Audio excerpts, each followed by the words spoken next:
رسول الله صلى الله عليه وسلم إنما سمي شعبان لأنه ينشعب لرمضان خيرا كثيرا পয়গম্বর আরবি সাল্লাল্লাহু আলাইহি ওয়াসাল্লাম বলেন, নিশ্চয়ই এই শাবান মাসকে শাবান মাস বলে এই জন্য নামকরণ করা হয়েছে, কেননা এই শাবান মাসেই ইয়ানশাইবু লিরমাদান খায়রান কাসীরা, শাবান মাস রমজান আসার আগে সারা পৃথিবীতে আল্লাহ তাআলার রহমতকে বিস্তার করে দেন। সুবহানাল্লাহ।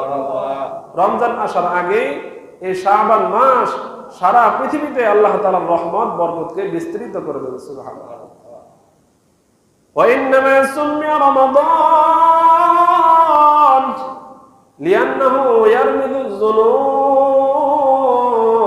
পয়গম্বর আরবি সাল্লাল্লাহু আলাইহি ওয়াসাল্লাম বলেন, রমজানকে রমজান বলে এই জন্য নামকরণ করা হয়েছে, কেননা রমজান একজন বান্দার জীবনের সমস্ত গুনাহ খাতাগুলোকে ধূলিসাৎ করে পুড়িয়ে জ্বালিয়ে ভস্ম করে দেয়। সুবহানাল্লাহ।